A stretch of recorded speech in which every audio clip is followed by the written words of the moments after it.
محترم ناظرین، آج کی اس ویڈیو کے اندر ہم جانیں گے کہ اگر انسان کے دل کے اندر ایمان اور اللہ رب العزت کے بارے میں طرح طرح کے خیالات، منفی قسم کے خیالات اگر دل میں آئیں تو اس کا کیا حکم ہے کہ آیا اس سے ایمان خطرے میں پڑ جاتا ہے یا نہیں؟ کیا یہ ایمان کی علامت ہے یا کفر کی علامت ہے؟ تو یہ سب کچھ آج کی ویڈیو کے اندر ہم جانیں گے، تو ہمارے ساتھ رہیے گا۔ تو آئیے شروع کرتے ہیں۔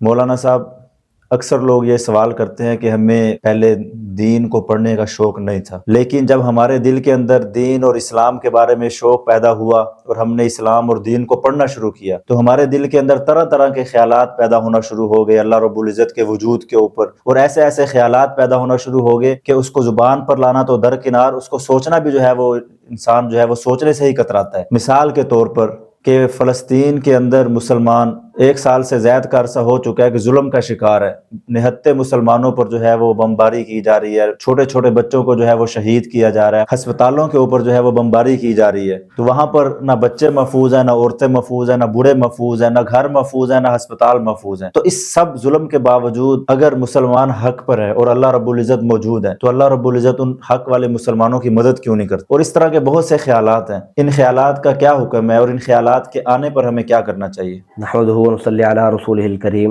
اما بعد۔ دیکھیں، یہ جو آپ نے سوال کیا ہے، ان خیالات کا آنا یہ ایمان کے موجود ہونے کی دلیل ہے۔ اس طرح کے خیالات آنے سے ایمان کے اوپر کسی قسم کا کوئی فرق نہیں پڑتا، کیونکہ چور وہیں آتا ہے جہاں سامان ہوتا ہے، مکھی وہیں آتی ہے جہاں میٹھا اس کو ملے گا۔ تو اس طرح کے خیالات شیطان کی طرف سے ہیں، شیطان وہیں آئے گا جہاں ایمان موجود ہے۔ اب یہاں ایمان ہے تو وہ اس طرح کے خیالات کو لے کر آ رہا ہے، جب ہر طرف سے وہ مایوس ہو گیا تو وہ آخری اس نے حربہ یہ استعمال کیا کہ اس طرح کے خیالات کے ذریعے اس کا ایمان سلب کرنے کی کوشش کی جائے۔ اب اس طرح کے خیالات آنے کے بعد اب اس نے اس خیالات کو قبول نہیں کیا، بلکہ یہ پریشان ہو گیا، شرمندہ ہو گیا، ان خیالات کو زبان پر بھی نہیں لا سکتا، تو جو دلیل ہے اس بات کی کہ یہ ایمان موجود ہے اس کے دل کے اندر۔ اور پھر اس طرح کے خیالات ہم سے افضل جو لوگ تھے، ہر اعتبار سے ہم سے افضل تھے، تو صحابہ کرام، ان کے دلوں کے اندر بھی اس طرح کے خیالات پیدا ہو گیا۔ حدیث میں کئی واقعے ملتے ہیں، حضرت حنظلہ رضی اللہ تعالیٰ کا واقعہ مشہور ہے۔ ایک دفعہ فرمانے لگے کہ حنظلہ جو ہے وہ منافق ہو گیا۔ کیوں منافق ہو گیا؟ کہ آپ صلی اللہ علیہ وسلم کی مجلس میں ایمان کی کیفیت اور ہے، گھر میں جاتے ہیں تو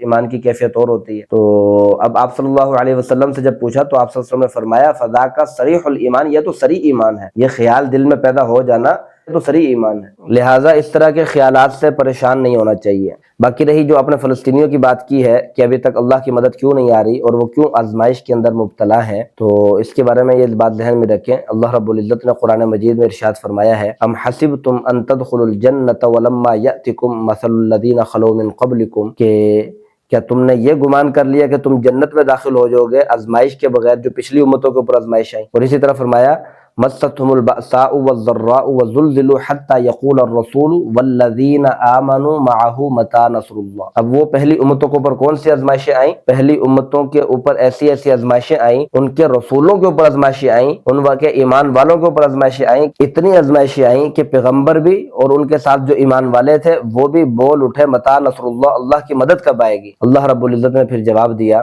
الا ان نصر اللہ قریب، اللہ رب العزت کی مدد جو ہے وہ عن قریب آنے والی ہے۔ اسی طرح دوسری آیت بھی موجود ہے الف لام میم احسب الناس ان یترکوا ان یقولوا آمنا وهم لا یفتنون، کیا تم نے گمان کر لیا کہ ایمان لانے سے جنت میں داخل ہو جاؤ گے؟ لا یفتنون، بغیر آزمائش کے۔ یہ دنیا جو ہے دارالامتحان ہے، دارالجزا نہیں ہے۔ ضروری نہیں ہے کہ ہر ظالم کو اس کے ظلم کا بدلہ دنیا کے اندر مل جائے، اور ہر مظلوم کے اوپر اللہ کی مدد جو ہے وہ دنیا کے اندر ہی آ جائے، یہ ضروری نہیں ہے۔ اچھا، اور دوسری بات میں یہ سمجھتا ہوں کہ اللہ رب العزت کی مدد ان کے اوپر آ چکی ہے۔ آپ کہہ رہے ہیں نا اللہ کی مدد کیوں نہیں آ رہی ہے؟